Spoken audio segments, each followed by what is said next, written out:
নমস্কার বন্ধুরা, সবাই কেমন আছো? আশা করি ভালো আছো, সুস্থ আছো। মনিকা কিচেন ব্লগে সবাইকে স্বাগত জানাই। আজকে একটা নতুন রেসিপি নিয়ে এসেছি, কাতলা মাছ দিয়ে কাঁকরোল দিয়ে আলু দিয়ে ঝোল। তো আমি এখানে দেখো কাতলা মাছ নিয়ে নিয়েছি 2 পিস। এটা কিন্তু অনেক বড় বড়, দেখতে একটু ছোট দেখাচ্ছে কিন্তু মাছগুলো অনেক বড়। আর আমি নিয়েছি কটা চিংড়ি মাছ। তোমরা চাইলে চিংড়ি মাছ নাও নিতে পারো, যেহেতু আমার ছেলে একটু পছন্দ করে তার জন্য আমি চিংড়ি মাছটাও এর মধ্যে অ্যাড করে নিলাম। তো কাতলা মাছের মধ্যে নুন আর হলুদ ভালো করে মেখে নিচ্ছি হাত দিয়ে। তো এখানে দেখো আমি কড়াই বসিয়ে দিয়েছি, মাছে নুন হলুদ মাখা হয়ে গেছে। কড়াইতে দিয়ে দিচ্ছি সর্ষের তেল। তো তেলটা দেখো গরম হয়ে গেছে, আমি সামান্য একটু নুন দিয়েছি যাতে মাছগুলো কড়াইতে না বেঁধে যায়। তো মাছগুলো দিয়ে দিচ্ছি, দিয়ে এগুলোকে এপাশ ওপাশ ভালো করে লাল লাল করে একটু ভেজে তুলে নেব। তো এক পাশ হয়ে গেছে, আমি আরেক পাশ ভেজে নিচ্ছি।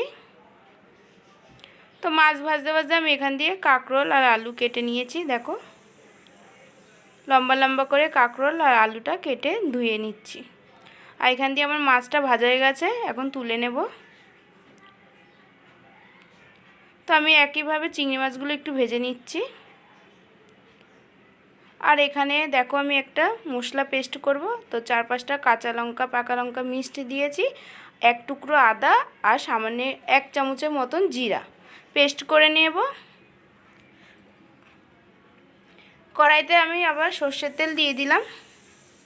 এখন আমি এর মধ্যে সম্বার দেব একটা গোটা তেজপাতা, আর দিয়েছি অর্ধেক পেঁয়াজ কুচি, আর দিয়েছি গোটা জিরে সামান্য একটু, যেটাকে 1 সেকেন্ড মতন একটু নেড়ে চেড়ে নিচ্ছি।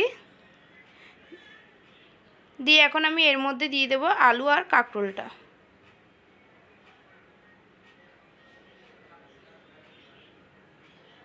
দিয়ে এটাকে ভালো করে একটু নেড়ে চেড়ে নেব।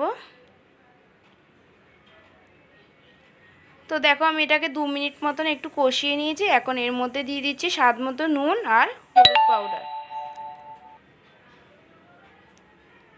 দিয়ে এটাকে আরও 1 মিনিট মতন কষিয়ে নিয়েছি। এখন আমি এর মধ্যে দিয়ে দিচ্ছি মশলাটা, যে মশলাটা আমি পেস্ট করে রেখেছিলাম ওই মশলাটা 2 থেকে আড়াই চামচের মতন পেস্টটা দিয়েছি। দেখো মশলাটা কষানো হয়ে গেছে। এখন আমি এর মধ্যে দিয়ে দিচ্ছি ছোট সাইজের একটা টমেটো কুচি, দিয়ে একটু নেড়েচেড়ে এখন এর মধ্যে জল দিয়ে দিচ্ছি। জলটা দিয়ে একটু নেড়েচেড়ে নিচ্ছি।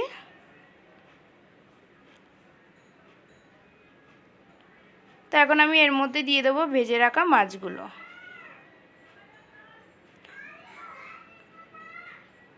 আমি এখানে 2 জনের মতন রেসিপিটা করছি। তো দেখো এটাকে আমি মাছটাকে দিয়ে 3 মিনিট মতন ফুটিয়ে নিয়েছি। আলুগুলো সিদ্ধ হয়ে গেছে, তো আমি কয়েকটা আলু ভেঙে দিচ্ছি। আমার এই রেসিপিটা যদি তোমাদের ভালো লেগে থাকে তবে একটা লাইক কমেন্ট শেয়ার করে দিও, আর প্লিজ সাবস্ক্রাইব করে দিও। পাশে থাকা বেল আইকনটি বাজিয়ে পাশে থেকো। তো এটাকে আরও 2 মিনিট মতন ফুটিয়ে নিয়েছি। দিয়ে এখন আমি এর মধ্যে দিয়ে দিচ্ছি কুচিয়ে রাখা ধনেপাতা। অসাধারণ একটা রেসিপি, সিম্পল। তো আজকের রেসিপিটা এই পর্যন্ত।